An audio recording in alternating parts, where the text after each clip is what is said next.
Hello, in this video I'm gonna show you how to change your screen timeout to infinite on your OnePlus Nord CE2.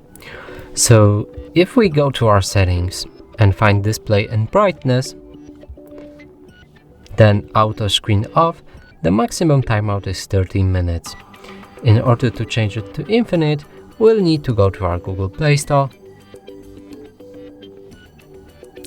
and start searching for an app. Now write Caffeine, like that, and press on the search button.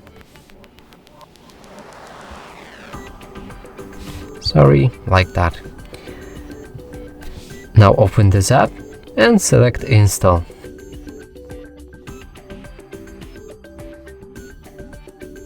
When it's done, we can open it and don't show again.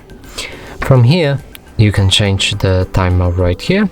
And if you want infinite, make sure it's set to that, but you can also select any value shown right here. And that's it for this video. Hope you like it. Please consider subscribing to our channel, leave a like and a comment below.